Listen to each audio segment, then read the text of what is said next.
Welcome to the Hank Cisco Show. Don't touch that remote, ladies and gentlemen. We got a good show. If you live in East Norton, West Norton, Norristown, Collegeville, pay attention. This is going to be a learning process for other communities. We don't have a mystery guest, but we have a mystery story, and I think you're going to enjoy it. And I'm so happy that I'm a little part of the book. The writer, he interviewed me a couple years back, and he wrote a book about Norristown. And what do you think the name of the book? What Killed Downtown Norristown? That rhymes, downtown Norristown. And it was not about murder. It's about the business, how the town goes down. And all over the United States, small towns get hurt, whether it was the mall, whether it was the government, but it's a lot of things that cause problems for towns to get down the drain. And it's up to them. It's just like a fighter. You get knocked down, but you got to get up. So my guest today from San Francisco, California, and he lived in the Norristown area quite a few years back, and so he's not from outer space. He's been around here, he lived around here, but my friend is Michael E. Toll. And what's the E stand for? Stands for Edwin. I'm named after my father. Okay, good. Now, welcome to the Hank Cisco Show. Now, tell me, what's this book all about?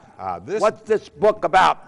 This book is about the collapse of downtown Norristown, the Main Street-centered shopping center that had been the sole, or at least the primary source, for central Montgomery County for well over 100 years. Oh, yeah. It survived the Depression, it survived the Second World War, and about 1950, with the passages of the war and the remnants gone, the downtown merchants were looking forward to new and perhaps even greater prosperity. Everything looked good. And unfortunately, it was not to be. Within 2 decades, the core area of downtown, Main Street itself, had virtually collapsed as a shopping center. Well, but you took, your story is about from 1950 to 1975 in that area. In that time frame, right. Yes. You know what? I started in Norristown Police Department in 1950-51, and I retired in 1975. So the years you're talking about, I was a policeman, walking a beat, emergency wagon, motorcycle, I did the whole bit. So, and I was so happy that when you asked me to, show you something about Norristown, and we got in the car and we drove up and down. I says, that was a drugstore, that was a meat store and all. So what gives you the idea? Now, all of a sudden, you said, what gives you the idea to write about that? Why didn't you talk about some baseball team or something? Well, I earned my master's degree in history at Villanova in 1991, and I began to set out in the usual path of adjunct instructor. I taught at Delaware County Community College, Montgomery County Community College, and while I was doing that, I took a part-time job at the Historical Society of Montgomery County. On DeKalb Street. On DeKalb Street. And while I was there, I began to learn a lot more about Norristown. Now, I moved into the area here, West Norton, in 1974. So by that time, I was already hearing from the neighbors, don't go to Norristown, there's nothing there, you're going to get shot, you're going to get mugged, whatever. And so, in all honesty, I never really went to Norristown. Now, as I learned more about it at the Historical Society, I began to look for something that would be a good theme to write about. Now, a lot of people write histories about towns or villages or something along that line. They are intended just for the local audience. And that was not what I wanted to write.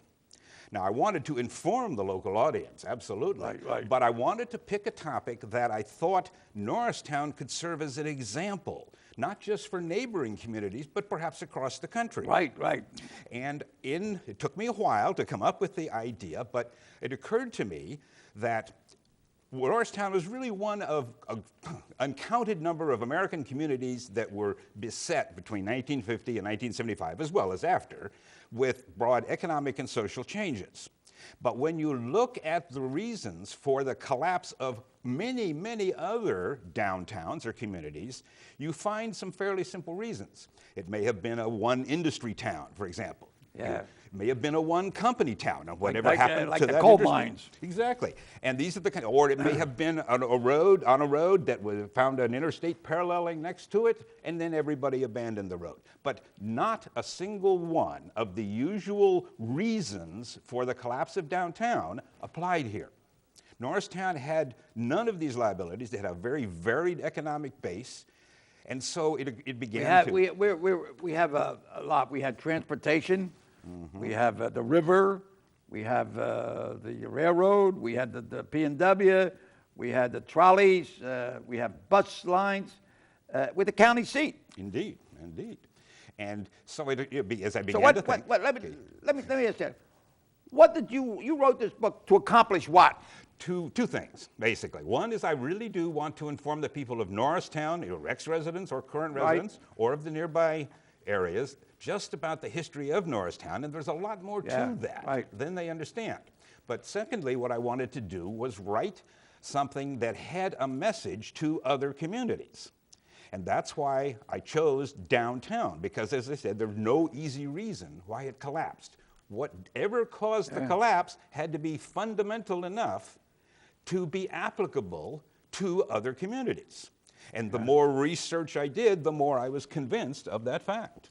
Yeah, well, why did you pick the years 1950 to 75? What was any particular reason? Yes, there were reasons for both. The 1950 was the first year, according to the directories, that you could say that the effects of rationing in the Second World War were gone. And so things were back to, quote, normal. And at that point, people were very, very confident. The Times Herald and just full of rosy predictions for the future of Norristown. Now, in 1950, in November of that year, the Pennsylvania Turnpike's eastward extension from Carlisle arrived at this unknown, bucolic countryside of farmland that had always been farmland, known locally as King of Prussia. Right. And they're waiting for They had one chief of police over there. But waiting there for bombed all the time. Waiting there for it was the beginnings of what we know as the School Expressway. Okay? And so, obviously, I had heard about the malls and this sort of thing. I shopped it any number of times there. And so my initial look was to focus on the effect of long-distance highways creating King of Prussia. And the process itself is as old as history. When you have two routes of communication that intersect, the area around that intersection is going to change in nature, develop, as we use the term, and become more valuable. This is true throughout history. We could be talking about a river and an ocean, for example, not just two roads. And so at the beginning, I was focusing on the effect of long-distance, limited-access highways. But the core of my book really lies around the statistics that I accumulated from the Polk city directories. There's a great collection of them at the Historical Society. A lot of, and I'm quoted in here too. You certainly are. In fact, I got some good quotes in there about a little bit of prejudice and what went on. I think this book is for all reasons. I think that's pretty well covers it. But why did you end it in 75? That's a more That's difficult when the action question. started. That's when everything was like, hanging on a rope. Indeed. No, you did. In fact, as I went along, I let the numbers tell the story. Okay, well, how many businesses there have been of Norristown and how many left, how many stayed, so on and so forth. I ran these numbers in an enormous database. And what I discovered a number of interesting things that I think tend to wipe away some of the conventional wisdom about what killed downtown. Many of the people around here have their opinions. Most of them, of course, talk about the mall and so on and so forth. But when I was going through these directories, I watched this downturn of Norristown itself, and then in about 1975, two things happened. One is that the Polk City directories ceased publication in Norristown as of 1978. What was that? 1978, which meant 1977 was the last year that we actually had the needed information. Now, by that time, I concluded, having looked at the changes from 1950, that as a shopping area, downtown was dead. It was a corpse. Parts of downtown survived, parts still do. You know, it never ended in that way. But from that point on, there was nothing left of downtown to try to save. Now, this is also at about the same time that many things begin to pick up that you've talked about in the years following 1975 that made some changes. But in effect, what I'm arguing essentially is that while Norristown underwent a multifaceted decline for a great many different reasons, I believe that the collapse of its downtown would have been the first symptom, the first thing to show up about that. Now, that's a tentative thesis because no one else has written about other subjects. But the fact that I ended in 1975, now there are symbolic reasons for it too. Okay, I conclude the narrative with the destruction of the Valley Forge Hotel, the soul of Norristown. We don't have a hotel in Norristown. No, and the closing of Chatlin's, the classic, Blocks. quintessential Norristown Blocks, Sears. We had so many things moved out, okay? We had schools moved out, churches moved out, even the jail moved out, thank God. You know, everything was moving out. The schools, I remember there were 12 schools in Norristown. Now there's only 4 that are active. Catholic schools, there were 3 Catholic schools. There's only 1 left, okay? So, you know, now you structured this book as a mystery. Now they're going to say, who you think you are? You come from San Francisco, you come to Norristown and tell us what's wrong. Well, yes. You come up with the facts. The facts. Okay, and at the same time, I have to defend myself in the sense that I have lived in West Norton Township for 34 years before I moved to San Francisco. Right. And I was involved with the West Norton government. I was a representative of West Norton to the Sewer Authority, for example. I was working with Norristown a great many times. So that puts an amen to that guy. So I think and if anybody doubts that, all they have to do is read the book. But in other words, you're not telling them how to run it. You tell them what some of the symptoms, and then learn by my experience. In other words, like a boxer, you got hit in the chin. Keep that left hand high, okay? Now, very definitely. As I said, Norristown suffered enormously across the board, but this is what we call a monograph. It really only deals with one subject, the downtown area itself. But you can't tell that story in isolation. Oh. And so you need to place it within the context of Norristown itself. And so a good portion of the book tries to reconstruct the Norristown of largely the 20th century. Now, I begin with William Penn, all the way back and talk about the development of the area in Norristown itself. But the focus really begins in the 20th century. And this is where things, for the very first time, totally changed for Norristown. Right. But, you know, we had movie theaters like the Garrick, the Norris, the Grand, the Westmar, the Towers. 5 movies active, okay? All closed, all gone, goodbye. Bowling alleys. We had fraternal clubs like the Eagles, the Moose, the Elks. You know, people would gather, get to know. And as all these things, people... business moved out, clubs moved out, churches moved out. People, no place to meet. The only place you meet is in a store where you're going to go buy some groceries. That's it. Or go to the mall and hey, how you doing? Yeah, how you doing? They're so busy, you know, shopping. But before we had places to meet, and we lost that. That is indeed one of the main messages of my book. Now, to get back to this question of why I structured it as a mystery, I think that's a very valid question. Now, it's a mystery. Well, the basic reason for that was because, as I said earlier, the easy reasons that can occur to everyone don't apply. And so as you begin to dig, we begin to look. Now, I started this, of course, and during interviews with various people, you hear people who were here at that time, who lived through it, and they have their opinions as to what killed downtown. The vast majority, of course, say the King of Prussia Mall. A few with a wider view will say the malls. The merchants always claim that the borough government did them in. And so it occurred to me that what we have here are the usual suspects, so to speak. Primarily the malls, the borough government, the county government is something I look into, as well as the merchants themselves. And so I examined the behavior of all of these entities and how they interacted during this period, attempting to solve the fundamental problems that faced downtown Norristown. Now, it's no way to easily say that, what those problems were, but basically they're built around traffic congestion and parking. These were the major concerns of the merchants. And so as I follow the treatment of Norristown's government and the merchants on these subjects, what occurs to me is we should have a couple more suspects than had, and that's what I reveal in the book itself, that there are entities that deserve more blame, if you will. But at the same time, as I said earlier, if there's a more fundamental answer to this. And so we go through the suspects, and then I do pronounce what I believe to be the reason that downtown Norristown collapsed.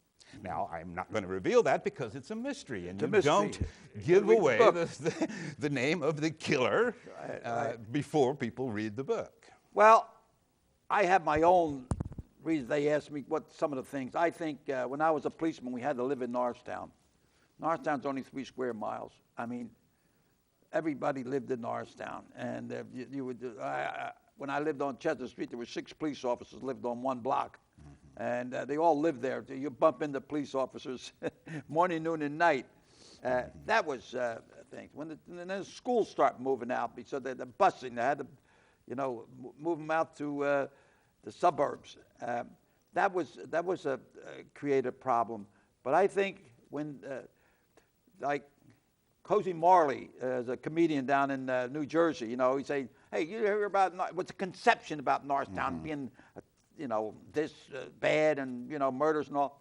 He says, about Norristown, he says, you can live, you can travel a circumference of 7 miles and never leave the scene of the crime. So that was a joke, but still in all, people have that, And then we got, and I would say, "Oh, where you from?" "I'm all from Norristown." "Oh yeah, at State Hospital over there. You guys are all nuts, or crazy or whatever, So we had all these things, and we never fought back. That's something, We'd lose the fight in the dressing room. We got to get in and bring the theater in here, bring restaurants and, bring the churches back that moved out. That's what we need, the schools. Now, I would have to contest, I guess, one thing you're saying is that you say that they didn't fight. They did fight a great deal. Unfortunately, they tended to fight each other more than anything else. Yeah, they were to hug without a squeeze. You got hugging, you got to squeeze. So anybody who would like to know the history of downtown, expressions like the pigeonhole garage, for example, a lot of people don't know that there was a plan to replace the Humane Fire Company with a parking garage. These are the kind of things. I talked to a county commissioner about a year ago who was unaware of the role of the county on Main Street. And so this is that first thing that I mentioned. More people need to know more because reality is complex. Well, let me say this. An informed nation is a peaceful nation. So informed, you'll know what to do. And historians believe that you learn from the past in order to make a better present and plan for a better future. But we quote Harry Truman, "What's new? The history we haven't read." Am I right? Yeah, exactly. So that's what it's all about. Now, who do you want to read this book? Who do you think would be the people that would be interested in reading this book? Well, they come in at several levels too. One, we'll call it the obvious ones, ex-residents of Norristown or of the area, people of local interest who have been involved in the historical aspects of the area, who want to look back and say, "Oh yeah, I lived through that, but I don't quite remember it that way." Or perhaps those who aren't old enough to have been back in there and remember Norristown after it collapsed and say, well, why did that happen? Why are my memories of Norristown this way? What happened to Norristown? And then we begin to look at the more general people, perhaps in different locations, who would be very interested in this. This is a book really about the problems of an urban area in the current transportation age. the conflict between the urban grid and means of transportation. And I talk about different means of transportation all the way through the book.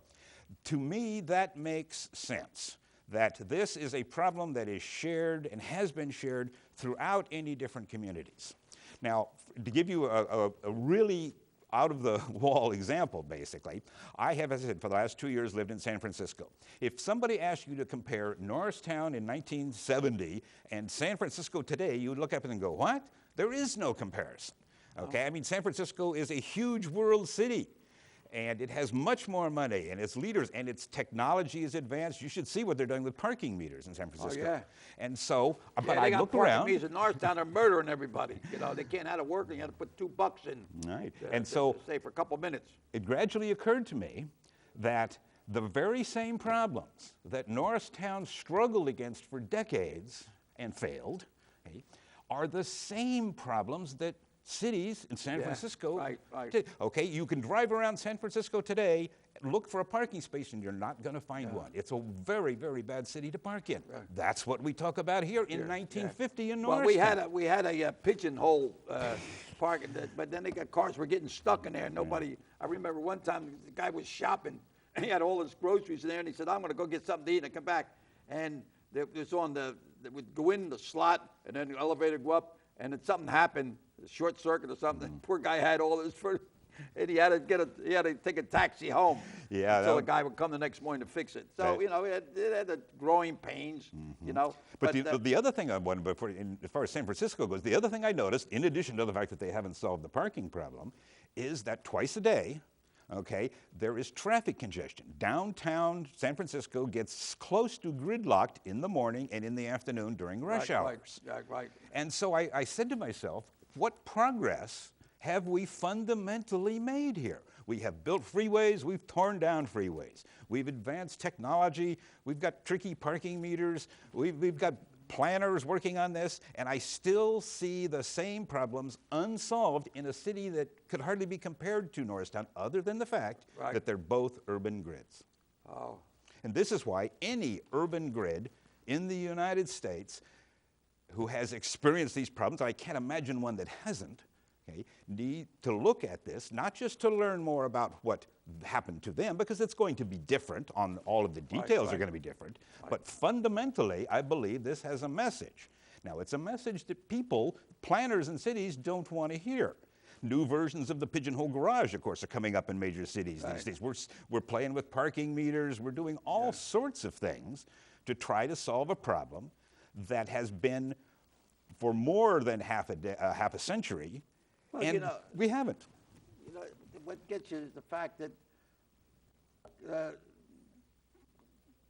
what developed right around Norristown. I look at the King of Prussia. That was nothing. They had one police officer over there. There was nothing there. There was a quarry and what have you. Manayunk, Westchester, Doylestown. They're all like county seats, okay? And here we're not taking advantage of what we have here. And I say that Norristown has a lot to give and a lot to offer. And I think it's just like a beggar sitting on a pot of gold and not asking there. Let's use what we got, resources we got. And that would be the thing. And I think this book here is going to open a lot of people's eyes. And now we're not criticizing the elected officials who are in there now.